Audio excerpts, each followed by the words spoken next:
I'm going to do something different today. So I'm with my mate Dean. Dean, you are the consummate early adopter. So early adopter, early majority, would we say? Sounds about right. The reason I'm doing this today is because, we're going to do a few of them, is that 10 years ago I rode in your Tesla Model S. It was the first electric car I ever Sure rode did. in. And I remember how much you were geeking out. Oh my God, it was so amazing. I'd never seen you geek out so much. You know when you're at like a fairground and your stomach lurches, you decided to show us the ludicrous, what is it, ludicrous speed? Oh my God. Just that sheer instant acceleration that I'm not allowed to use anymore. No. You're too old, or you're just not allowed to? No, because by great power comes great responsibility. Oh, okay, there you go. So Dean, we've got a list of things to talk about. We're going to put one thing for now at the very least. Actually, let's talk about cars because obviously you bought that Tesla Model S a long time ago. Right now, though, it seems that we're in a bit of a dip with electric cars.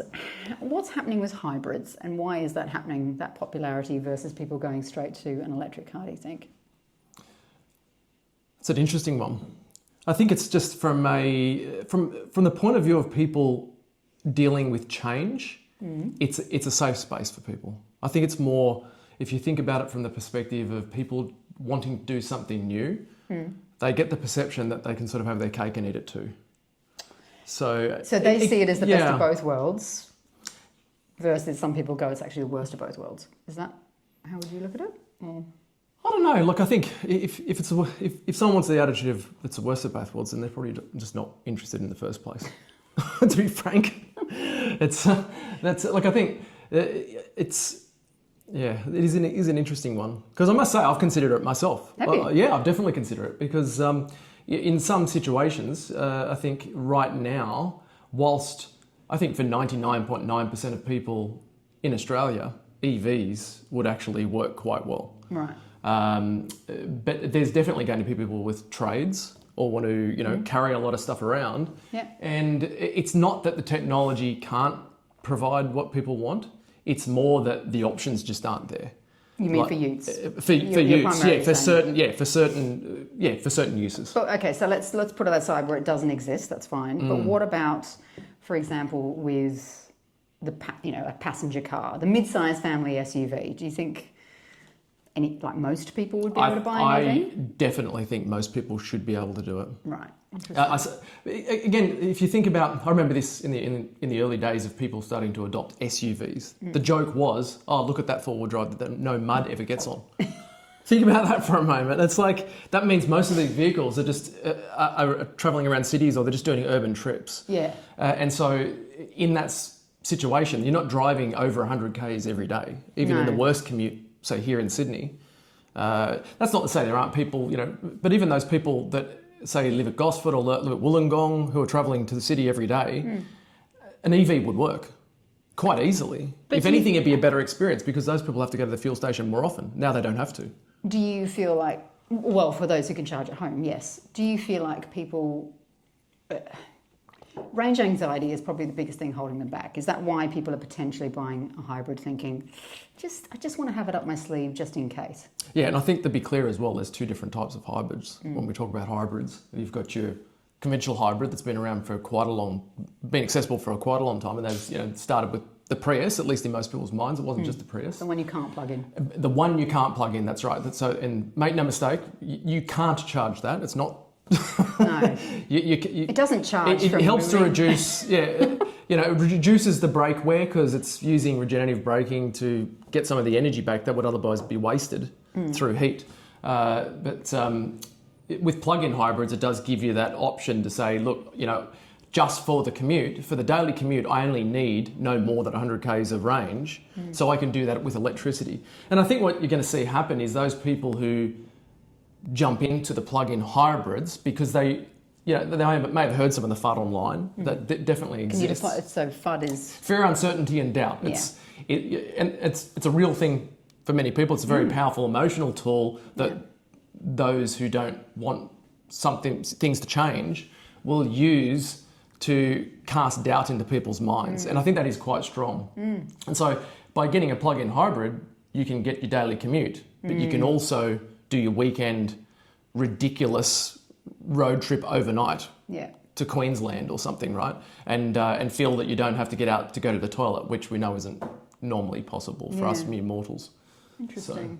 And so the plug-in hybrid, the thing that worries me about that is that you have to plug that in so much more often. Potentially, people will get annoyed at that and then not plug the car in and not use it as it was intended. So they'll just be driving around more so on the petrol side of things. Would that be... I mean, you rely upon the user to do the right thing versus an EV where you have to plug it in.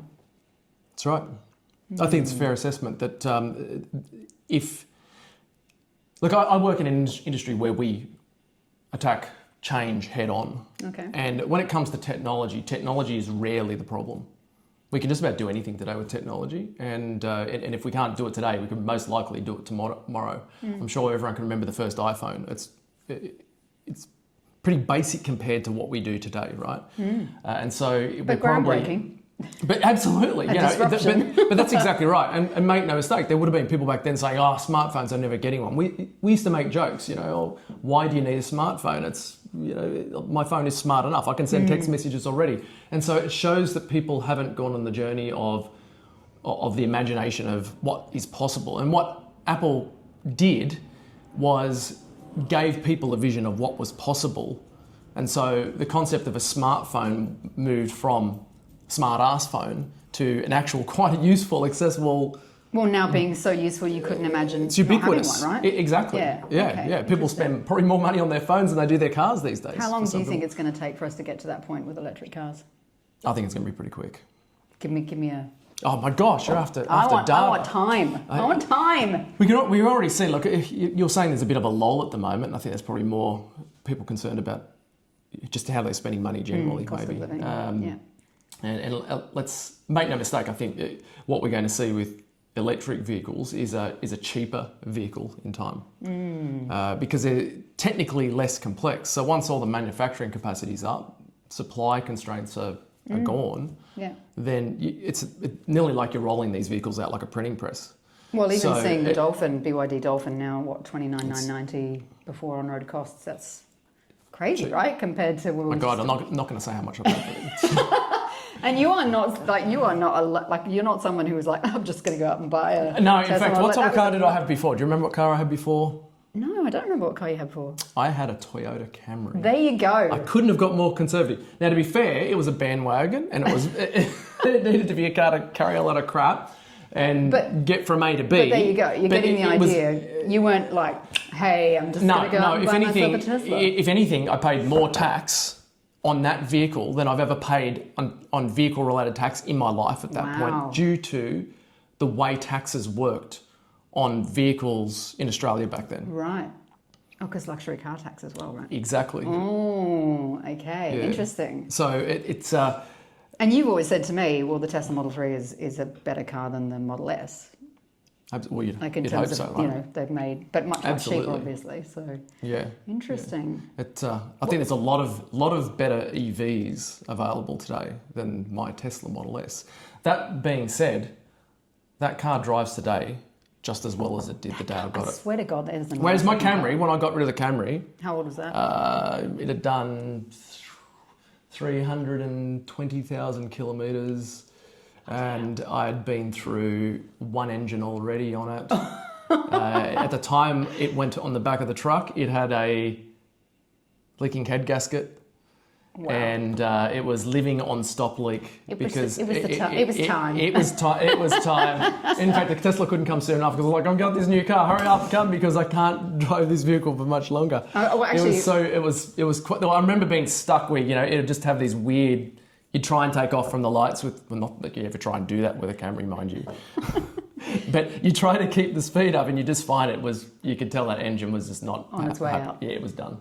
So, actually, I will ask you this question then. What do you think your next EV will be? Wow. There's a lot of options there. there are just so many. Yeah, look, I saw the Tesla Model S. I was in Seattle for work. Mm-hmm. And I'd heard about these Teslas at the time. I heard about EVs. I'd always loved new tech. I think that sort of ran in my family. And from my point of view, this was a change. and I wandered into, trying to think of the shopping, there was a shopping centre, Bellevue Square, I think it is. Right. And wandered in, and I just noticed there was a Tesla store there, or there's one shown. I was like, oh my gosh, these things are real. You can buy one. But you were nerdy enough to kind of know about Tesla at that point. Yeah. What year was that? But no. Oh, well, it's at least 10 years ago, isn't it? Starting to show my age, our age. Ah, yes. Yeah, but still, it's still going. It's out the front. It's a bit dirty. I don't want a camera on it today. I have to say, in terms of a car that's 10 years old, it still looks very nice. It does. Every time I wash it, I'm like, car. oh, I've got to keep this car a bit longer. It's a nice car. Might debadge it, but we'll see. Well, that's a subject in itself, isn't it?